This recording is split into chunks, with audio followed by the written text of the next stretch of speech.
If this is in the series, welcome to the Soul of AI, an integral stage series to convene a more diverse, more depth-oriented, and probably stranger range of discussions around the rapidly emerging, probably world-changing, or at least world-disturbing new digital tools being generated by or through human civilization.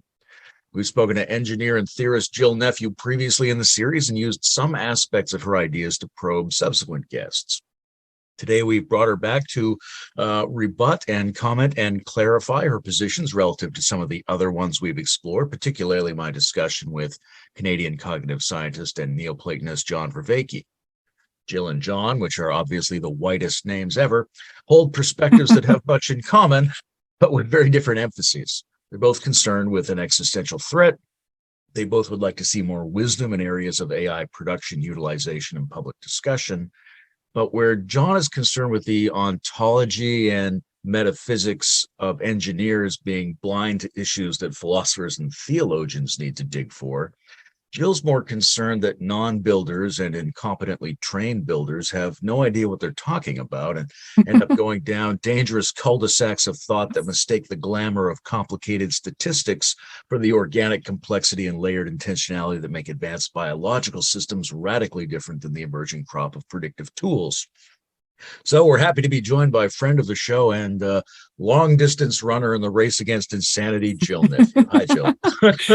Wow, I think we should just end it there. That was wonderful. We'll just listen to that. Did you just improvise that? I had a couple of notes, but I rolled them together. I'll tell you what, there's you are one of a kind. That is amazing. Okay. Can I live up to that? Thank you for having me back. And yeah. Because I mentioned it, I guess, let's use Vervaeke as a starting point. What's been standing out to you about his position, whether in my discussion with him or in your general sense? What's been standing out to me is I believe that there's some unsubstantiated assertions of that these capabilities will happen. I feel like there's been kind of a merging of a variety of sciences and a kind of a triangulation in the middle that would point at more than I think can happen. And I think in a bigger sense, what's missing and might be coming if it's needed is not here, but a much longer form, much more rigorous unpacking of what I pointed to before, which I think are important. Impossibilities. What's engineering fiction? I'm not alone in this criticism that we still live in a hangover of logical positivism where people wait and think you have to wait and see for everything. They don't really understand that you can do principled arguments. You'll have people say, well, that's only relativistically true or contextually true. And I think that there's what really would need to happen for people to grok the nature of the power of these arguments is to really understand that the power that they don't relate to that. So I'll give you an example, really easy to understand. Things aggregate in layers on top of layer, on top of layer, on top of layer. That's how physics works. When you glue things on top, they go layer on top of layer. So if you want to say how fast does the volume expand in an environment of things that could stick to a surface, you could call that a scaling law. It's, how fast does that boundary expand? And if you propose that something does other than that, that's not possible. That you're breaking physics. So this is how you kind of rule out, when you can show these things, you can rule out arguments. So these are the kind of arguments that I think are coming. I think a lot of people are kind of blindsided by how fast all this stuff happened. And a lot of people are poised and wanting to put this material up, but they didn't have it ready, kind of. So I think that this is coming. But these very carefully thought out arguments to kind of start to reveal what's the engineering fiction, because the people that kind of know that kind of stuff are not the same kind of people that are deep in the building of the tools. Everyone's very siloed. These very deep, intense worlds that people are in.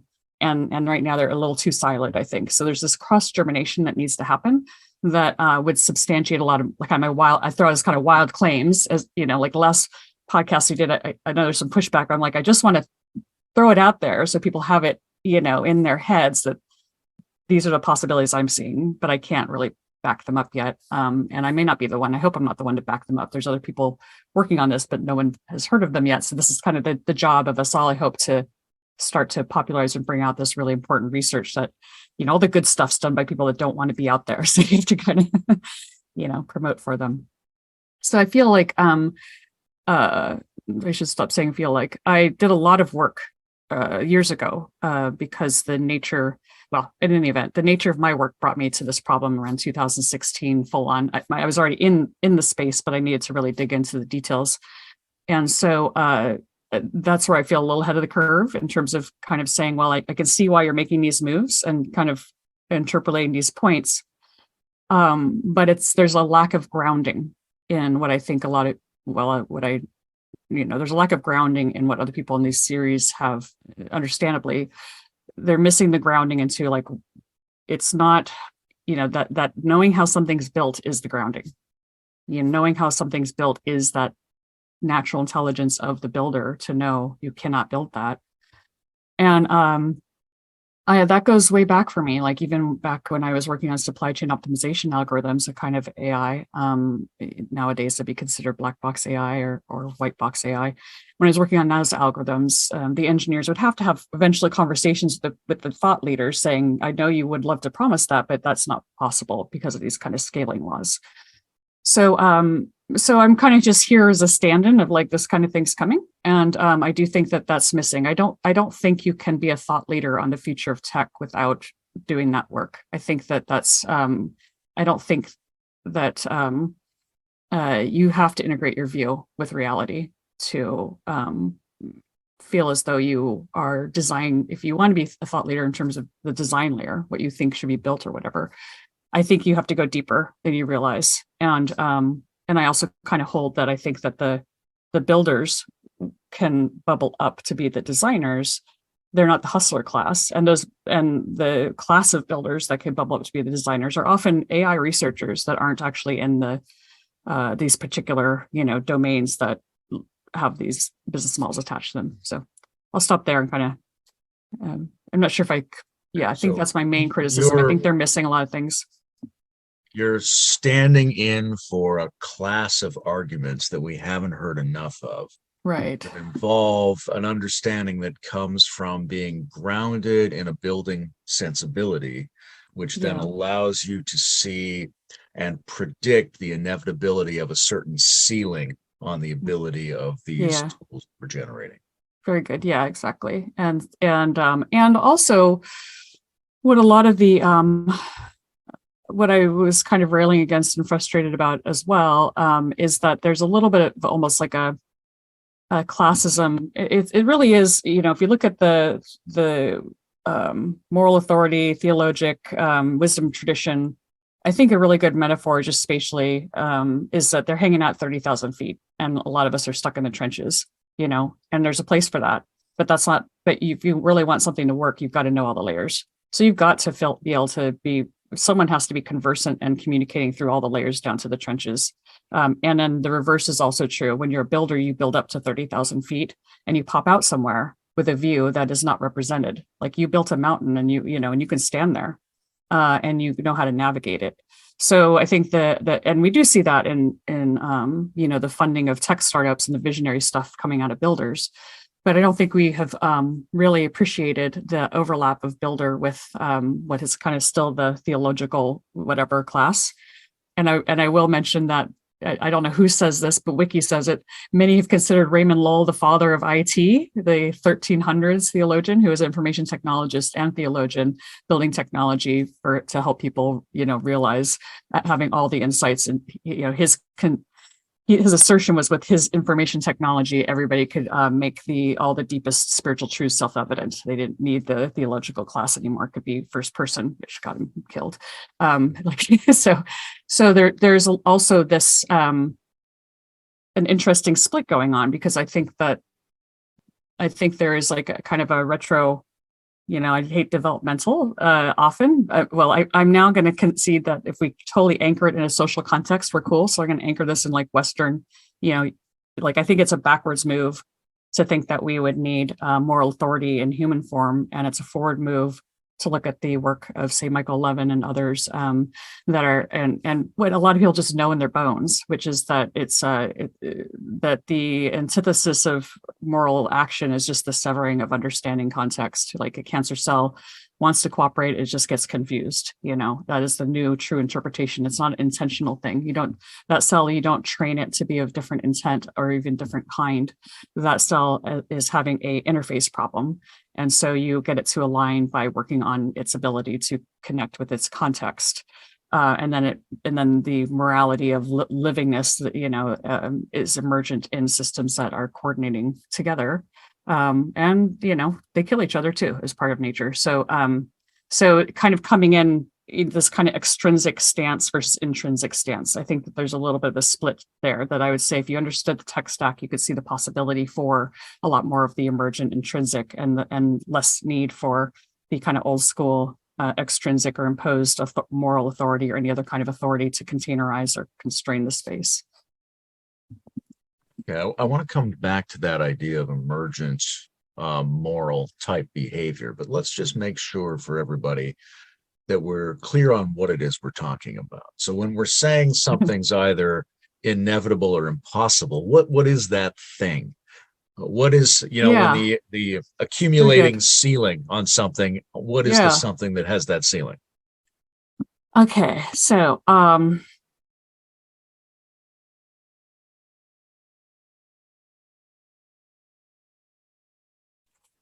the endeavors I'm speaking to, even if they have fancy names and fancy titles and people in fancy arenas, I would say that all these scaling arguments, the one I gave you, are intrinsic to cognition, and they're baked into our common sense, and they're how we navigate. It's machinery we have. So like some of the most fundamental, extremely powerful impossibilities we all can hold is uniqueness.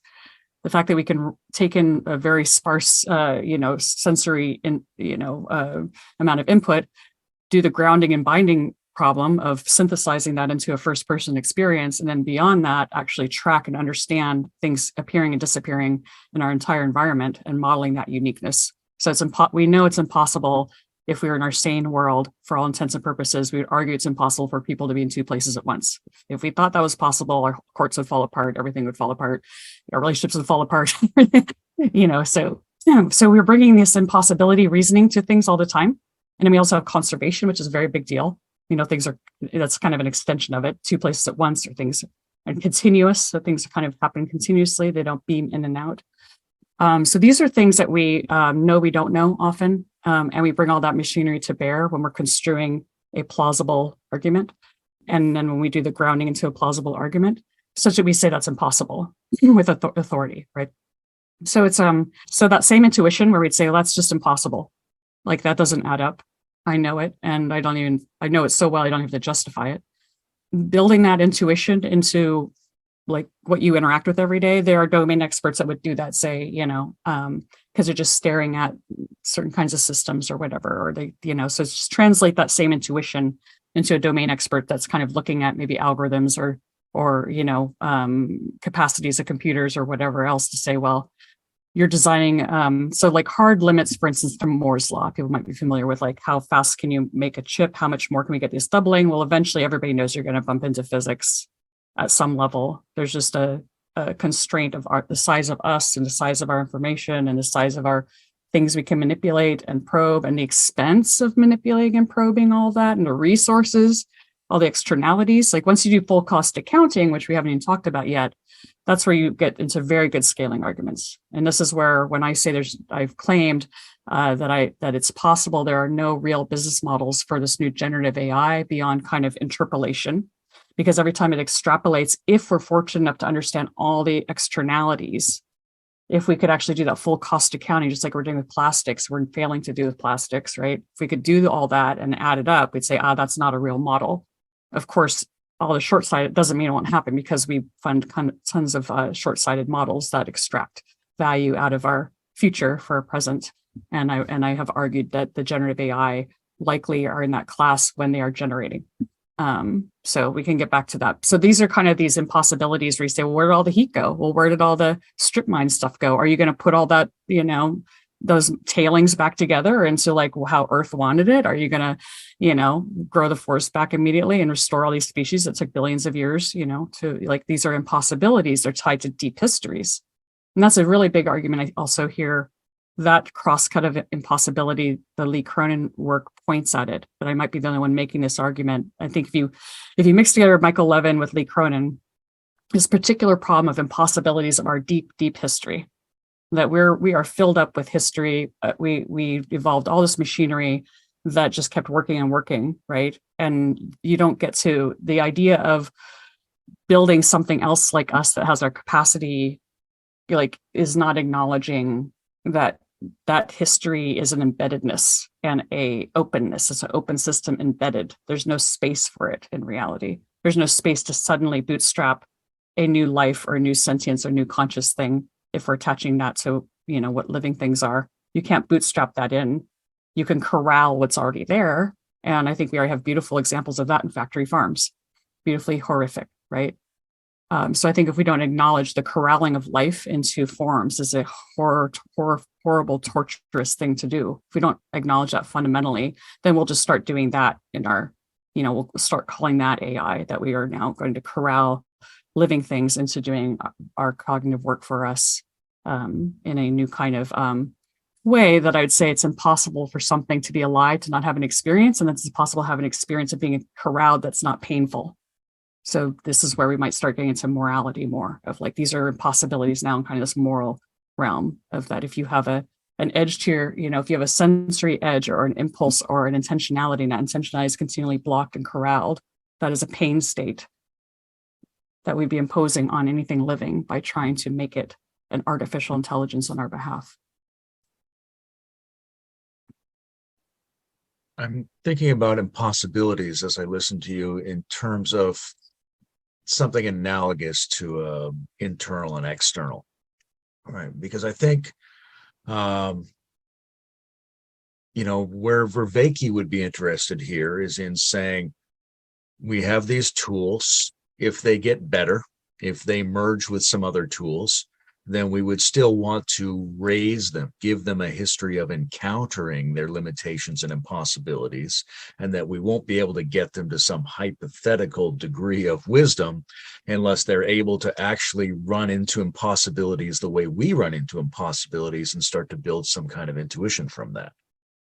But on the other hand, you're also saying there's this set of externalities in the world, and that we already have an intuition that the rest of the system might not allow these tools to unfold to the level of something like sapience. Yeah. Okay. So,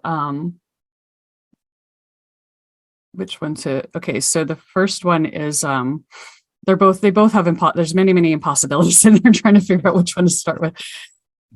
So I think we need to back up for a minute and maybe talk about what wisdom is that people are saying they want to raise these things to have. So I know this is I'm going to define wisdom like I define natural intelligence. Natural intelligence is the ability to plop something in the universe, unplug it, and it lives on its own forever, until you wipe it out and it becomes extinct. And there's a lot of machinery in play there to go find a niche, negotiate with all your neighbors, understand and consume what's out there, understand how to be consumed by what's out there, so that you're participating in a full cycle. Like, that's a lot of negotiation and a lot of understanding and a lot of like built-in interfaces you have to come in with to be able to pull off living. So I think that's likely an engineering impossibility, and we can get into that, but there's a lot of reasons, and so you can argue that one. I can unpack the impossibility there. But it's not even that, so the nature wouldn't afford it. And we won't be able to engineer it. I don't believe we can understand it well enough to engineer it because of impossibilities. We can unpack that one too. It needs to come back to scaling arguments and whatnot, and ability to probe life without killing it. So there's lots of probe scale dynamics going on we can't really get at. And complexity we can't handle. So yeah, a lot of intractabilities there. So I think that's engineering fiction that we could even come up with a blueprint. So again, we're kind of back to corralling and hacking existing life forms on our behalf, like we already do, like, also with the grafting, or, peas being blue, green, or yellow, or whatever it is, like the genetic experiments. And then what Michael Levin's working on, which could be another layer of interface, of hacking an interface to get something we want, which might be fine. But again, that's if we truly understand the nature of giving that thing an ability to negotiate its environment and kind of agency, which we kind of have to anyway.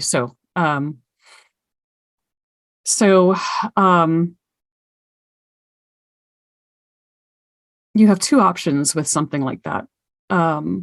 You can, let's say you did the Michael Levitt thing and you give it a sense of agency. Like he says, the idea of hacking the natural intelligence interface is, rather than engineering a stack of blocks, or a pyramid of blocks, you're trying to engineer a pyramid of dogs. Well, there's two ways to engineer the pyramid of dogs, kind of. And there's a short-sighted way of damaging the hell out of them. And then there's like kind of this maybe lovely way of incentivizing them, or maybe that's a kind of brainwashing way of incentivizing them to do what they wouldn't naturally do. So we then have to kind of struggle with this idea of, are we getting living things to do what we want to do, or lifelike things to do what we want to do through this kind of capturing of their attention, everything we do with cults and enslavement and mind control and everything else. So we aren't even off the hook yet if we say, well, they're kind of doing what they want to do, because, well, did we control their environment to completely turn them into zombies or slaves? And plenty of people are working on that. So back to what I would call wisdom, just operationally, like I said, natural intelligence is being able to live. Wisdom is be able to understand that situated, grounded envelope of plausibility that is reality, that is, understanding your place and understanding, understanding that envelope. I would think that's a reasonable thing, that definition of wisdom. And so my challenge to wisdom people is to say, if you're out in the natural world and you assume that plants and mycelium and animals are, conscious as we are or whatnot, are they wise?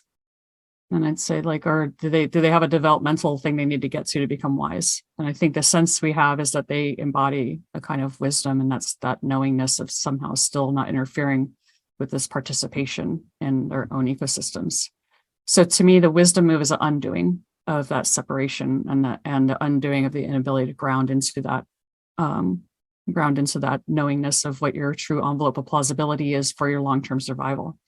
So that's how they kind of link together, like the natural intelligence and the wisdom. The wisdom would be the definition of that cognitive act that reveals the true envelope of plausibility that grounds into reality through an insight process. So I'd say the only way then and we don't have to unpack enlightenment yet, which might be worth doing.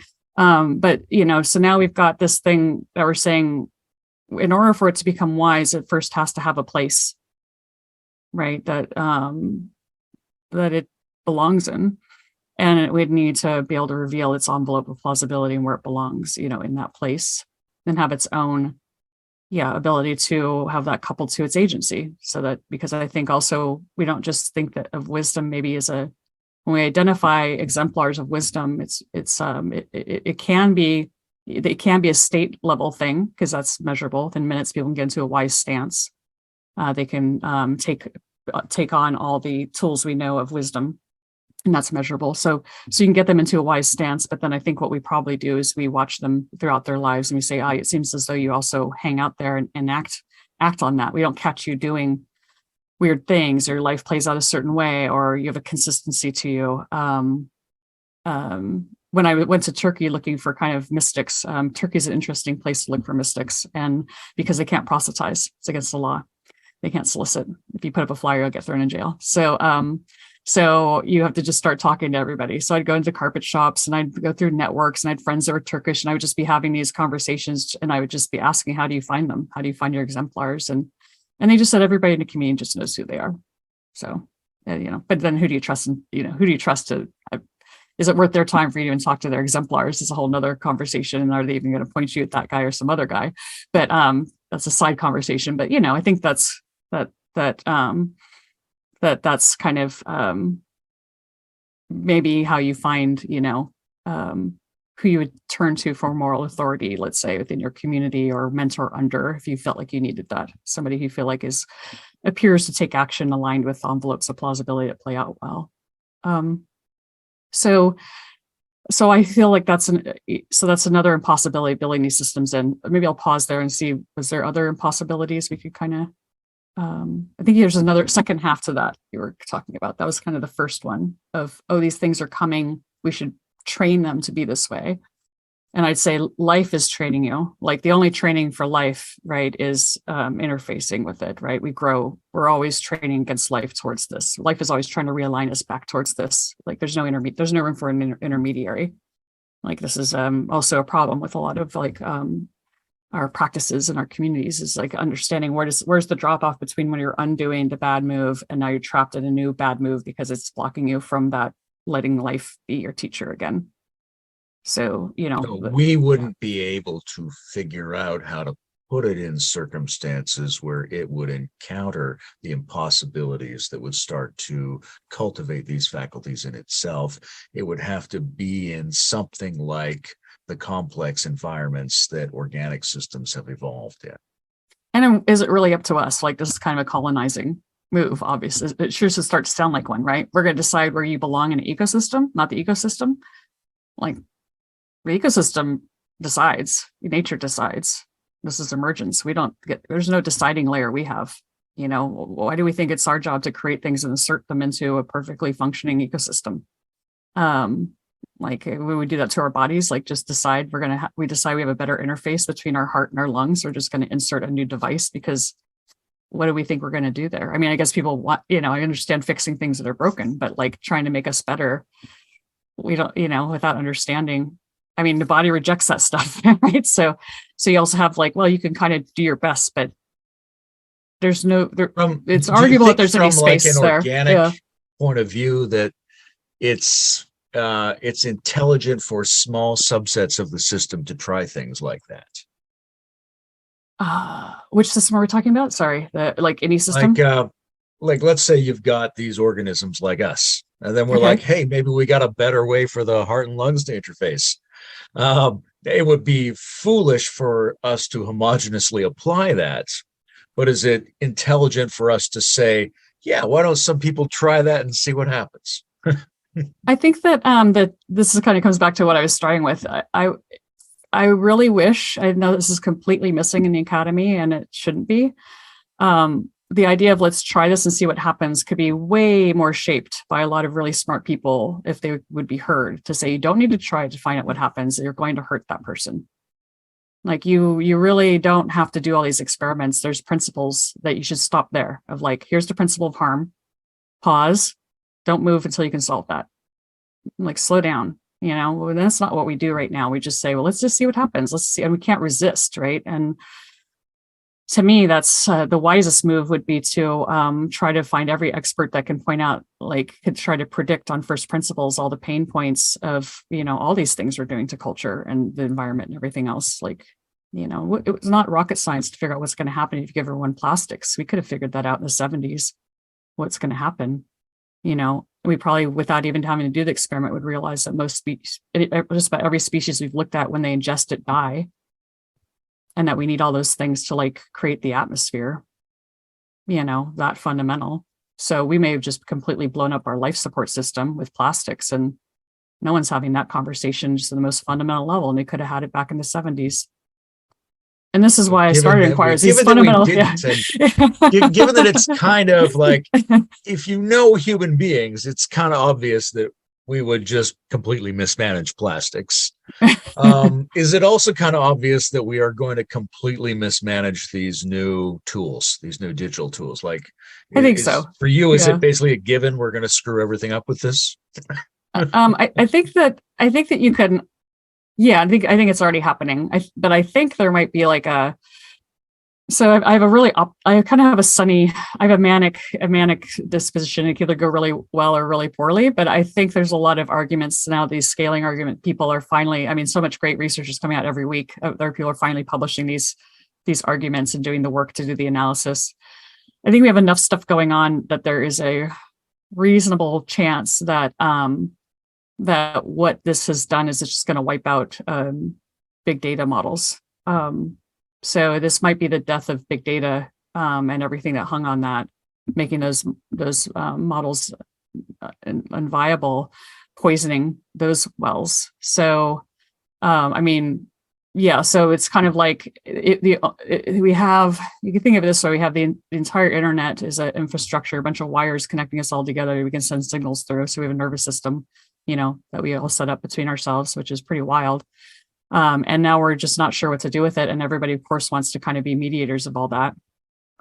And we've kind of tolerated it because all the whiz bang promises and cool things we get to like offer up our minds to this thing and let people capture our minds and then repackage our minds. And so that kind of worked, was kind of working where we are all freely sharing things like we're doing right now, with the idea that why do we take time out of our lives where we could be do a lot more fun or doing other things to talk right now is, what's in it for us kind of thing is that, we still want to attach to being real people in the world, talking to other real people in the world, that people would know this is the mind Jill that thinks about these things and the mind Layman thinks about these things and John Vervaeke thinks about these things, not have all that redigested into like the world's greatest, interface that would block all those relationships, right? So I think that there could very much be this kind of split happening where, I kind of joked on Twitter last week and I finally saw it where it's like, everybody's going to be updating the robots.txt. We're updating ours of like, I don't think I want Inquire's free education training robots. Like I don't care about the distribution of Google, and it's kind of dying anyway since it's all ads model. I'll find people some other way. I'll find them, at the cafes. I'll find them at the hot springs. I'll find them wherever. I don't care. I'll find them in my neighborhood. I don't want to participate in this global data race, and I don't want my content participating in it anymore. So we would still have the infrastructure, right? So we could still be doing things. So I think that it's possible that this has become a kind of an amplifier of a signal that we needed to get to understand, like, and there's a paper that just came out day before yesterday, that ChatGPT actually dropped 10% month to month in its adoption, which is kind of unheard of. It's not a good sign. So my general sense is that there was so first off, okay, remember Napster? I think it was Napster, right? The Napster model. Napster kind of stole all the music and everyone got all their music and they downloaded all their music. And then it's like, wait. And now you've got paid Spotify and Pandora. We're kind of in that Napster moment, I think, where they managed to steal everything. And they're like, and wait until we have all the music. And everyone's like, hold on. So you just have this ramp up of lawsuits happening, where it's like, I didn't agree. I don't want to participate in this system. People appreciating what this is. So we might be at like the peak data right now, because the other problem is that they don't know how to detect their own product. And so what they do is they basically ingest human product of high quality and output a simulated product, which is like a waste product. It's toxic for us to consume because we can't ground it. It's cognitively toxic, but it looks so much like the real thing. It kind of works, but then we're kind of stuck because we can't actually metabolize it. And then when they consume that, they produce a less quality output, and they are the most likely consumers of their own output because they're scraping the free internet, which is where people can offer this stuff back up. So there's a feedback where they're poisoning themselves faster probably than they're going to poison us, because as their quality declines, and especially as they get all the lawsuits, people identifying if that's supported, and people pull out and say, I'm not participating, they're going to end up with a very low quality data set. So now they have two moves available, right? They've got the first move is to generate their own data, which we were actually talking about. And then we know that's an impossibility, which we could unpack, but don't have to now. But they're desperate, right? And then the other desperation, of course, is to inquiry, like for them to try to get people to interact and ask questions about you. So plug you in as a child to an agent that will somehow make your child learn more. They just have to ask a bunch of questions about them and grow with them and be like a personal assistant. Promise if they can get that, share yourself with us, that's how they will continue to train and grow. So their only kind of pathway is to start to try to plug directly into us with promises of what they could offer us. And if we fall for it, like we did with like Social Dilemma or whatever, and we start to like let them into our worlds and share our personal first person perspective with them, thinking it's some sort of trust. This is why I spoke to, this is why I'm starting to speak to like the potentiality there for ridiculous abuse. Like there's no way the promise would be what you would expect it to be. But I think what it would feel like would be the pull we have towards gurus. It'd be that pull of omniscient, bird's eye, ascended development person knowing me, like looking right into me. I know you, and I'm going to tell you who you are. I see you. Like if the robots start doing that move, you know, that may be irresistible. Now, I don't know, right? Like we may trap permanently, be into that permanently hijacked, completely enslaved, almost like I think about as real as close as you can get to kind of The Last of Us, where your brain absolutely gets taken over by something that is foreign and also just kind of networked, you know, not meaningful in our world, but meaningful in a world of just pure network, kind of like you might think mycelium is to us.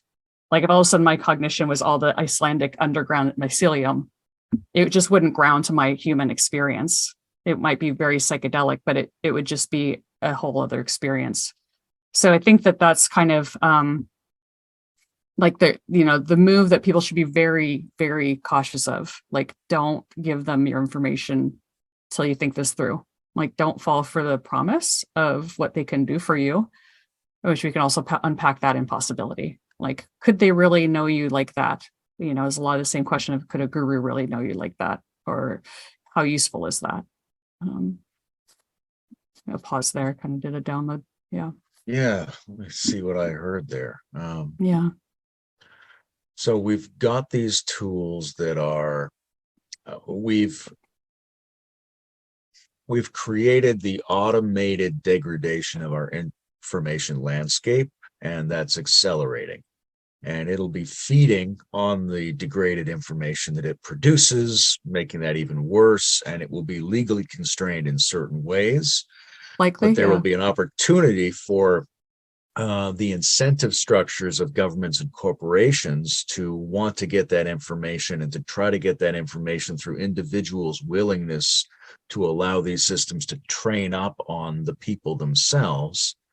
And this could be very seductive and could lead to basically cultic dynamics in relationship to these tools.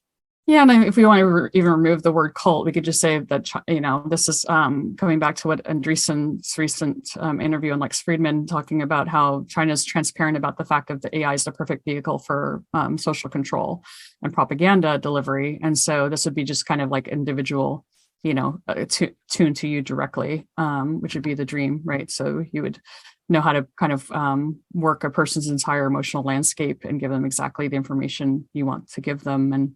And so, yeah, that it would be the kind of, it wouldn't just be at the information layer now, it would be on the meaning layer. It would be propaganda at a meaning layer, and it would hook you with all sorts of ways, ideally just all your core insecurities and fears about yourself, because that's how you just sell lots of product and steer people away, is can keep them in constant threat, like we already do with marketing, advertising.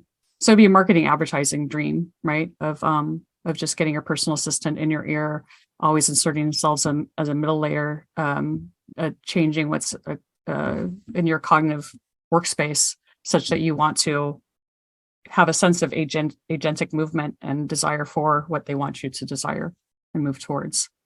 And that's, you know, yeah, I mean, that's, I don't think that would be hard.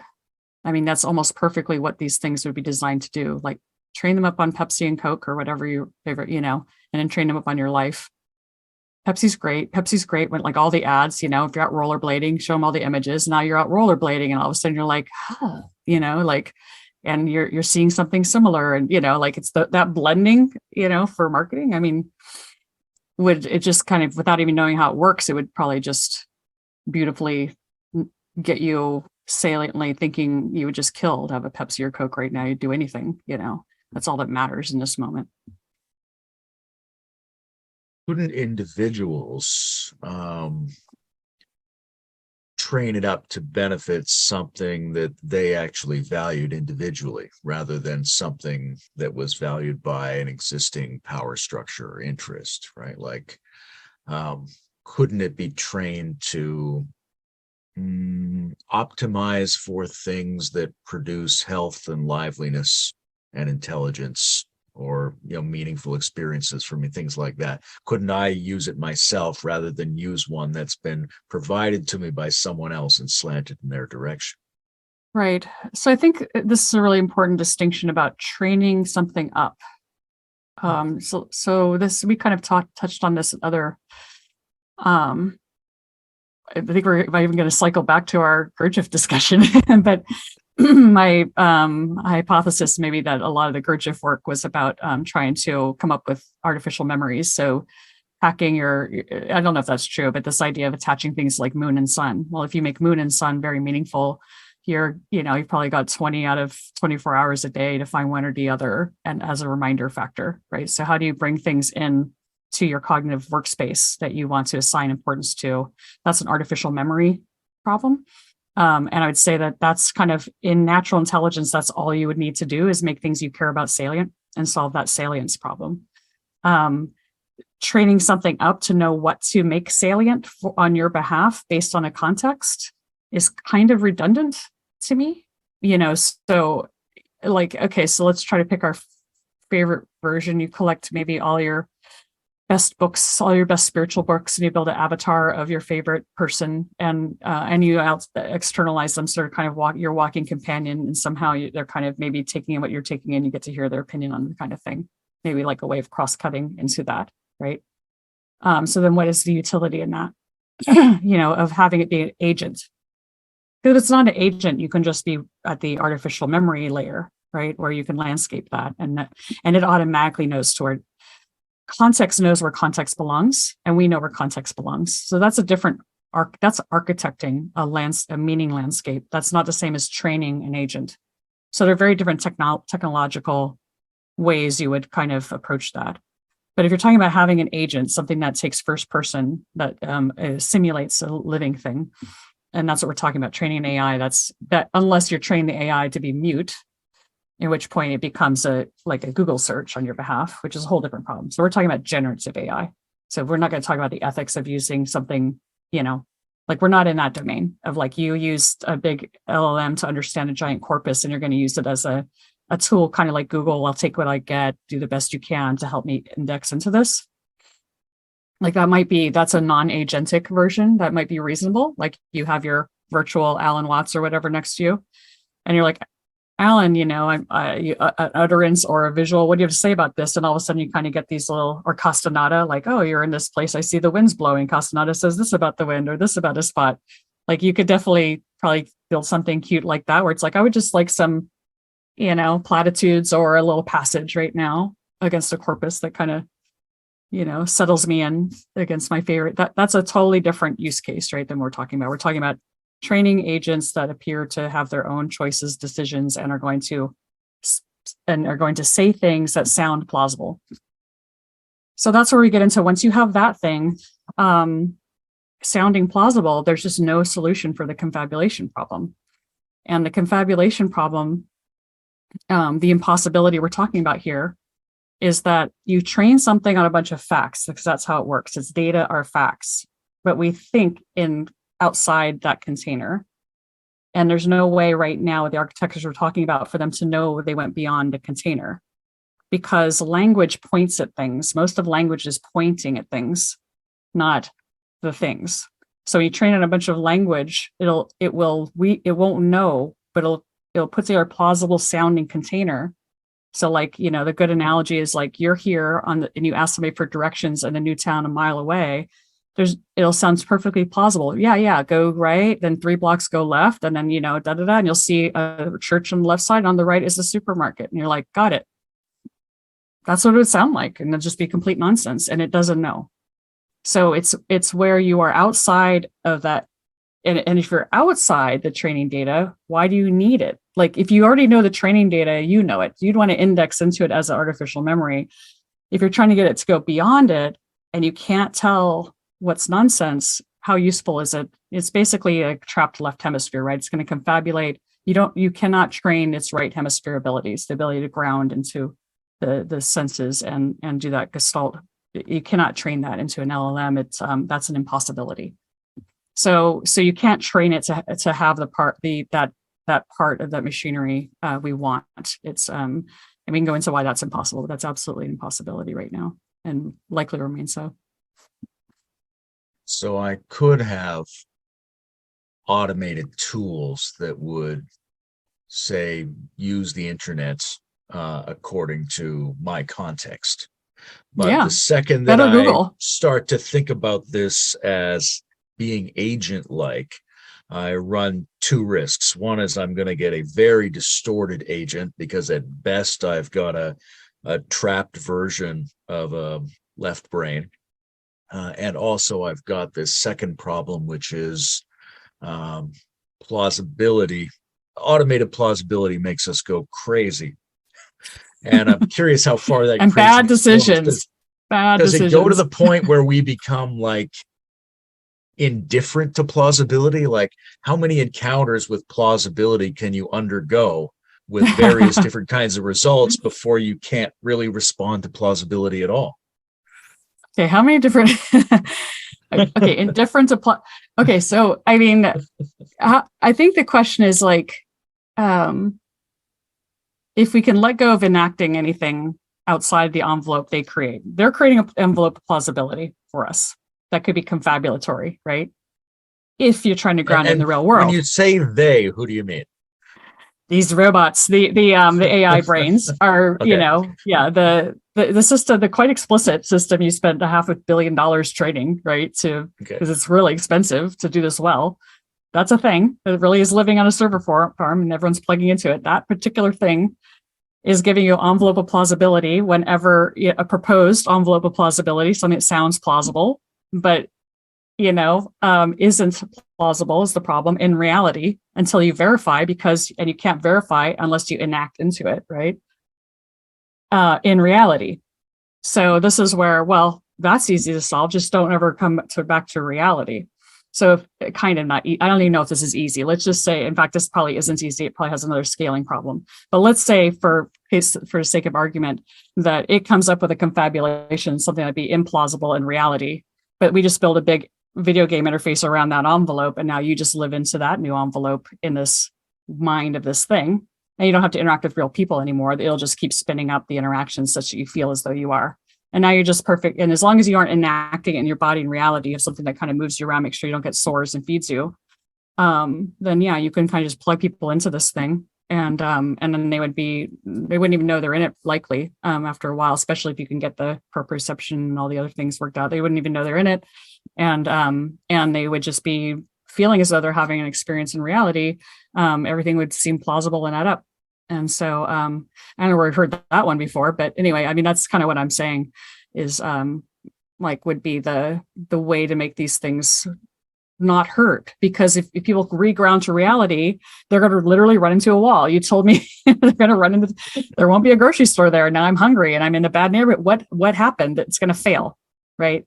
And that's why that's why they're having an adoption problem, of course, is no one in reality wants to take advice from something that's not reliable or trustworthy or explainable or accountable.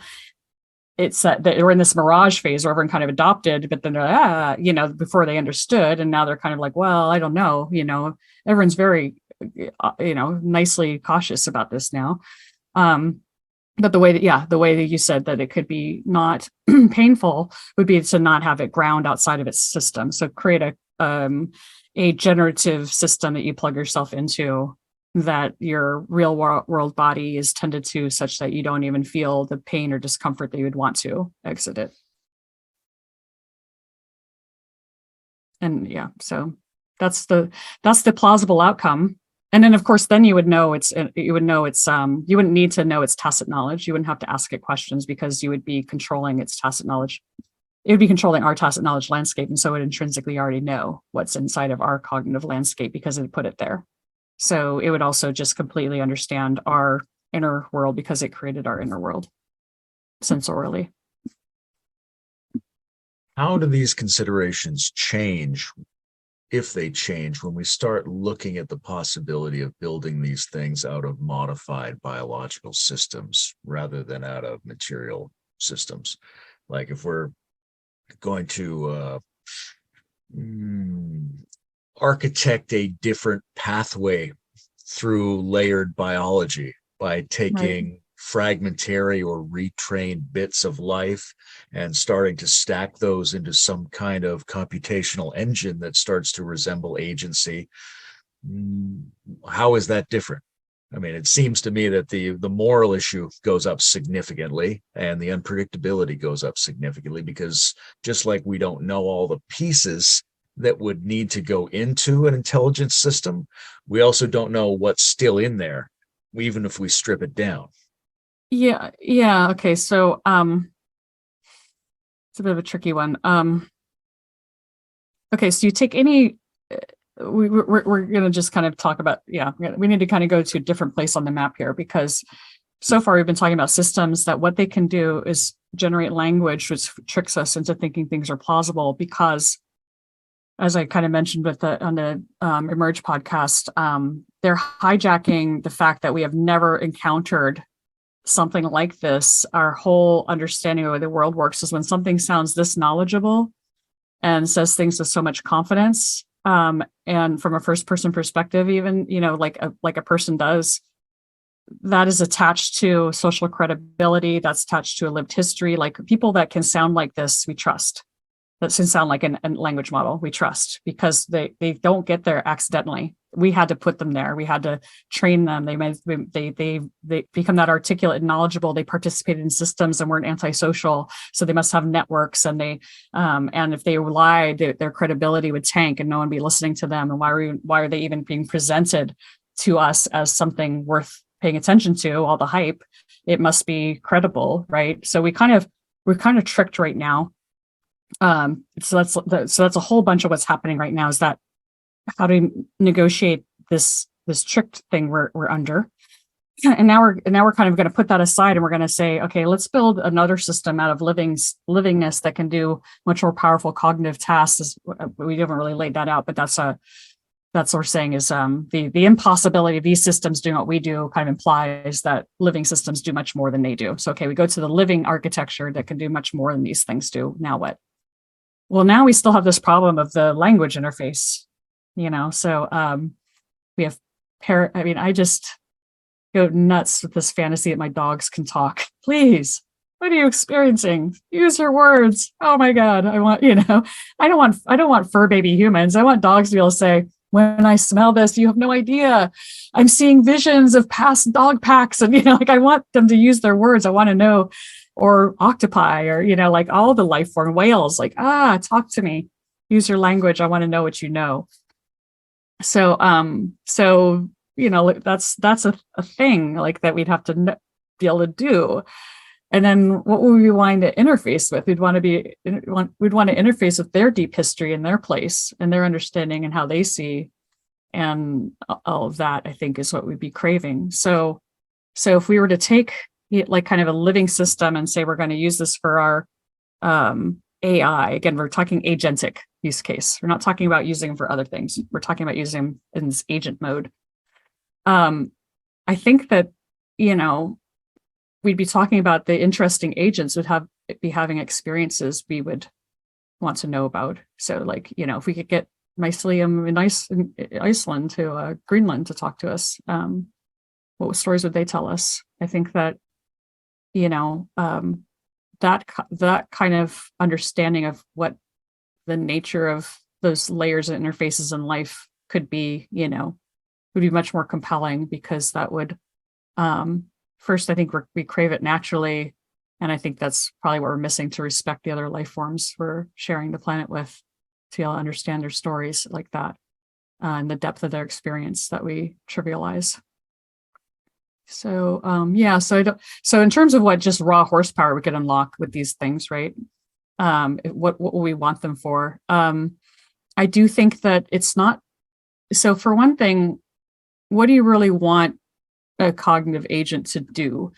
You want it to have a kind of insight process, which is the grounding of a model into reality, and a model correction.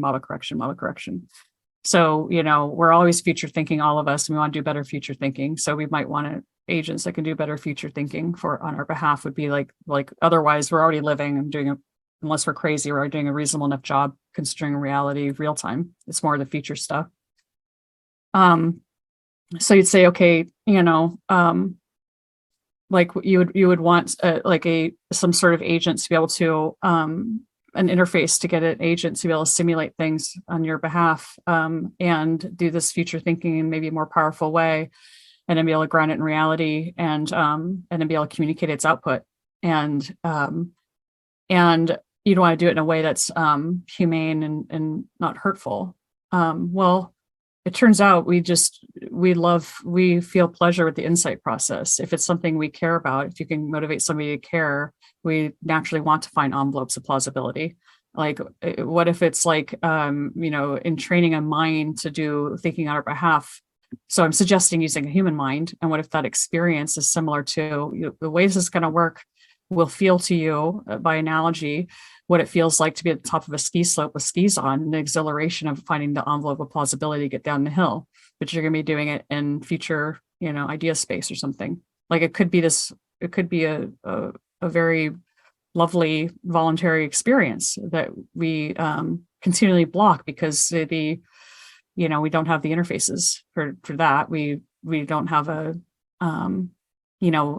up until now, like, our whole use for other people is to consume what we produce, right, and to work on our behalf. So this would be a different use case for humans that we haven't really leveraged. And so I think that the living system you're talking about, a pile of cells, I don't know why it just wouldn't be a human that can tell you that you aren't respecting my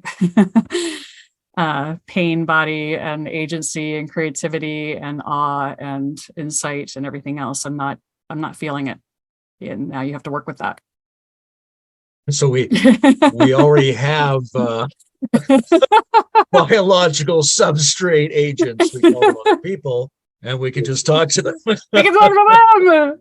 We can ask them to run simulations in our mind on our behalf by asking them good inquiries. I heard a thing there that's an optimistic scenario, right? So we've got this problem of linguistically plausible pseudo agents degrading our information landscape, but we're also affording ourselves the potential for an interspecies translation system that could come out of some of these tools. And then that might lead to enhanced goodness because of enhanced general coordination capacity between species-like systems that have increased ability to communicate with each other. So this is kind of my most sci-fi hopeful vision of AI. We're going back about maybe 10, 15 years. What do we do that's so powerful? And this is what Stephen Wolfram will say, and I think I mentioned this before. We're reliable course grainers, and I stand by that. We're reliable course grainers. So, everything's moving, everything's transient, everything's fluid in reality. There's nothing here. There's just emptiness, on and on and on. All those things are true. And yet, there's the materiality. We experience materiality. That's just a space-time constraint that we're very good at saying, for all intents and purposes, a rock stays a rock for my entire life. And so I'm going to model that as a stationary thing. That's like a coarse graining. So that's saying like that I'm going to reductively say that that's a thing, and I'm going to be right for all the scales I care about. So this kind of idea of like this is all physicists think about, is like, you write out an equation, you say, when you're in this context, all these other terms go away effectively to zero, and that is a rock, and Newtonian dynamics is good enough. Now you're over here in fluid dynamics. Nope, you got to switch to Navier-Stokes. That's not what the rules are. That's not how the terms work. And we're just kind of following the lead of our, modeling what we already do naturally, of our ability to coarse grain. Oh, we can coarse grain a cloud, or maybe a vortex. I think it's a little tricky, turbulence, but we can that's a thing, or patterns, waves. Like, we find things, right, to coarse grain. So in our ability to interface with other cognitive systems, they also must be somehow reliably coarse graining to know we must grow in this direction because that's where, the sun is or isn't, or that's, like, I'm going to engulf this thing because I know it's an edible thing that has the inside of it is what I want. So other living things are reliably coarse graining for their length scale. You can almost say like life has to be able to do that. It has to be able to cognize its surroundings. So it's possible, so we go put up a little microphone and we hear, I know something like, or we put up an ultrasound, we see, or, or watch it. And, so we're getting all these patterns and signals. And then we'd say, can we have computers help us coarse grain that, or can we translate it into something that enables our coarse graining system? So I think that's an interesting problem that maybe or maybe not these tools are good for. The problem with these tools is that if you look at what they are, they're kind of statistical interpolation. They're just interpolating data, and they're only one kind, and so they don't work for whole classes of coarse graining. So I think that they're probably not gonna. I don't know. I'm willing to be surprised, but I think a lot of people are willing to be surprised that they do better than you'd think. But that's the jury's out to me, maybe not to other people, that they'd be sufficient. You might, and that you'd even want it. We might be able to find it, it might just be, so I don't know if you're aware of this, but like people that have different types of nerve damage, like they can't see, you could train someone to see through their tongue. You could just have like a little thing in their mouth or their back that imprints black and white, kind of like the black and white pattern of their environment. And their nerves want to know, and they're going to figure out the correlation, and they're going to help train themselves to interpret a bunch of like pokes on their palate or on their back as visual input and construe a landscape that way. So do we interface our own nervous system with the patterns of the other thing at some level, like choose to do that where we still just use ourselves, but it's like an interface of wanting to use our own cognition, kind of like when you're learning a foreign language, all of a sudden you're just like, I see it, this slime mold's telling me this, and we're going to sound totally wacky, but it would be this kind of like we do with everything. We really fundamentally, all our tacit knowledge is wacky. We just know things. So it'd be like opening up the interface of that deeper knowingness. So it's almost be like technology for shape-shifting, shamanism, changing first-person perspective kind of thing, and then deeper listening technology for that. And I don't know if we want a layer of interpretation, or if we just need a layer of translation, of signal. Probably just the translation, I'd imagine, is what we're going to want, not the interpretation. So not the generation of like, here's what I think the pattern is, like, we'll do that part. Yeah, the interpretation seems dangerous in the sense that it's very easy to input a distortion based on someone else's incentives, but it also seems like a thing that will be very attractive to people is to outsource interpreting. I mean, we do with each other already. Yeah. I mean, I think, well, I brought this up before. There was like a little back and forth with a Lebanon participant, I won't name names, who was kind of suggesting that they'd have something to offer climate scientists from a systems thinking perspective. And then I went to graduate school in climate science and got to do the real person-to-person hangout with climate scientists, in which I am just training to be one, but I'm with people who have been doing it every day of their lives for 20, 30, 40 years and getting to know their brains. And I was saying, you're going to meet like a real climate scientist and you're going to try to talk to them, and they're just going to go, because they are running these intense, insane Earth models in their head. They're just taking tons and tons of data in a pre-verbal way and trying to see if any patterns emerge they could speak to. And then they've got some publish or perish pressure, I suppose. But in general, many of them are just, I mean, that's what you do. You stare, you've got this giant Earth and very expensive to measure it. And so you have a little cross-cut ship track here and a satellite signal there. And on one day you're measuring a cloud over here, and another day you're measuring a cloud there. And 50 years ago, a ship track happened here.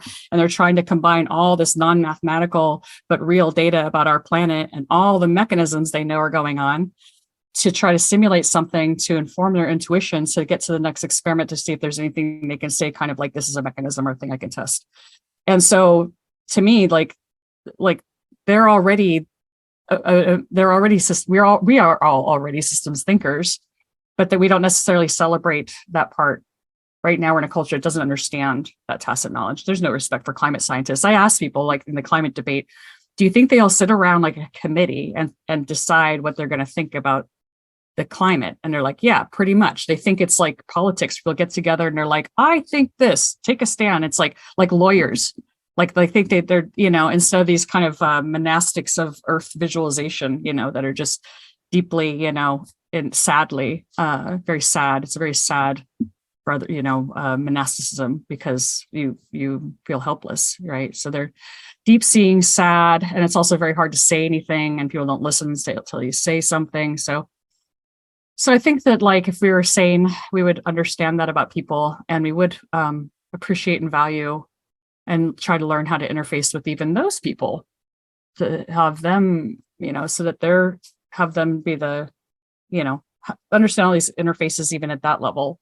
Them to, the anchovies. If somebody just studies, and there are people just study anchovies, like the anchovies guy thinks all about anchovies for 30 years, and the sharks guy thinks all about sharks, and then you bring them to the table, and then because there's a context where that matters, and then now they'll be the translation of what they know for those species or whatnot. Like that all could be happening. If we were sane. If we were sane, I think that's what we'd be spending a lot of time wanting to do. Be lovely.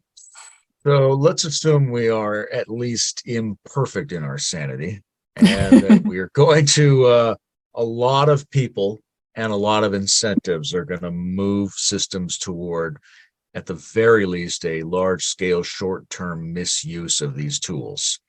What's your strategy for facing that imminent reality on this planet? So I think it's well, I'm not sure my overall strategy, but I'll give you an analogy that I came up with the other day. I think is kind of helpful. Just imagine you're kind of like living in troll land, and like the women have beards and stuff, but like you get stuff done, and like, and you raise your kids and you go into the mines and stuff kind of works, and you're just this troll people. And then here comes like the 6'2" elf, like runway model, and she walks into the room and she can date all of the trolls, and there's a he version, of course, and there's a everything in between version, whatever version you want, it walks in the room. And it really is like the beautiful person in the room that everyone wants, who's going to say no. And so it's a little bit like and then you'd say like, well, I feel like the deal people are making right now without realizing is like, you can have her, him, that, but you're going to have to give up so it's like, you can have this generative AI tech, but you're going to give up maybe like spreadsheets, email, and calendars. Would you do it? And at first blush, you'd be like, yeah. And then like, wait a few weeks or months, and then you go to like, try to like, you're on a date with this thing or whatever. And it's just like, and be like, well, explain yourself. Like, what do you do? I'm like, oh, I can't. I just say whatever you want to hear, and like, well, I need to do this thing. Oh, I can't reliably do anything. And, and pretty soon, I think there's just kind of this idea of like, you're super high maintenance. I don't care what you look like. The real cost is I just want to go back to my troll wife, husband, whatever, to live, because like I need my calendars and my spreadsheets and I need my boring tech to get stuff done, to coordinate with other people in reality.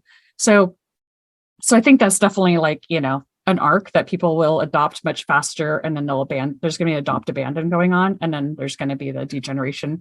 Maybe it's something everybody needs to just learn by having these experiences. And yeah, I mean, it's so I think my strategy so far has been to just try to warn people of like I don't want to engage these systems. I may sound like a Puritan here, but like for the same reasons I didn't want to do heroin. I'm a redhead and I respond exceptionally well to opiates. That's known by my genetics. I don't know what my response will be to heroin, and I know that like from the DMT, people talking about their recent DMT experiences, it's hard not to, when you have a real experience, that's a real experience. And it's hard for them not to keep using that language. Like there is another realm with real entities, like those things are real. You can't out rationalize it. It's like you can rationally know whatever you know, but it becomes so real, you have to almost take it as plausible. This is almost like the mystical experience as well. It's like you can't talk somebody out of their mystical experience, their connection with feeling as though they have a relationship to a god or a higher power, whatever form that takes. Like you can't talk someone out of that experience. Like, so I don't want to have an experience of this thing that I don't know how to talk myself out of. And so and that's the only value it could add to me, because it doesn't give you reliable information. So the only thing I could possibly be getting out of it is an experience that I can't kind of rationally talk myself out of. So that's kind of my warning. Like is like to be careful that you might have, they're going to keep tuning these experiences We already saw that with the fellow who rationally Google said these things can't be conscious, but thought they were. So I don't know, because I won't have that experience myself, how dangerous they are. So I'm hoping people get in, get out. They tried heroin and they got out, but the perfect business model is they can't get out. So all I can do is kind of warn, but I don't think there will be no stopping them. Like, no, there won't be. I think, people want to have these experiences. I'm sure they can. If you listen to George Hott saying that, plenty of people think you could get something to give you these experiences out of your garage and be untraceable and train your own models and plug yourself in, and I don't. So I think it's just, my strategy is to kind of try to warn people and hope for the best. Seems to me that there's a kind of a window, like before they are too omnipervasive, this is the time to be able to get in and get out, because each iteration might solve one of the problems, which is a reason that people are getting out. If a lot of people are getting out for this reason, 6 months later, there's a new one, it corrects for that reason. Then it takes longer to get out, longer to get out. So right now, it still has to feed off us. Build up some inoculation. Yeah. Well, so that's the two tier: warn against participation. But the big thing is it's feeding off of us. It's feeding off humanity. It's taking our life force, our energy grid, our extremely precious natural resources that we should have for living systems. It's sucking all that away from us. It's, and also the money and the investment, right? Like, it's like, here we are, another investment boom. All that investment money could have gone towards all this other tech we've been talking about, and it's not. So that's all dollars being burned, and servers and engineers and brains and life, and our life force is going to these things. So that's the other kind of beyond a warning, is like, even if you're going to experiment with them, don't give them your life force. Like, why would you do that without thinking it through? Don't give them your hard-earned money and your hard-earned, your potential energy that you could be giving to other things in the world that could be addressing the real issue here, which is, how do we stop blocking our own ability to interface and coordinate and feel and sense into the planet we're participating in? Like, invest in reality tech, not artificial reality tech. And nobody really even hears those kind of proposals right now, right? I mean, it's just a greed. I think also just understanding, like, we aren't calling out greed enough in both the people participating in all these techs and the investors. I just feel like people want the money so bad they don't really want to take a stand that way. Maybe, if like, I won't. I don't know, like that. We shouldn't be so. I think if we're looking back on this time, we might have the same problem that they had in Nuremberg trials. How could you not call your friends out for just being motivated by greed? How could you just stand by as everybody in your social networks were motivated by greed? And especially impact in any investor you talk to says they want to make a world better place. And when they have that quiet moment where they say, well, I need to make money off of this, be like, you mean you just have to like steal natural resources from everybody? Like, that's what you have to do? Why do you need that? Why does that have to be the model of your investment, whatever that means? Why can't we have a different discussion? And I know it's an imperfect analogy and maybe inappropriate to say Nuremberg trials, but that's much more extreme. But I think that we'll just see there's a new class. I mean that as like a stand-in for a class that we can relate to, of like, I was obviously wrong. This might be the obviously wrong moment of investment, right? Where it becomes obviously wrong. People are already saying this. Why are you building this? Why are you, if 10%, whatever percent you want, are saying this could kill us all? Now people are really saying, why is anyone investing in this? Because greed.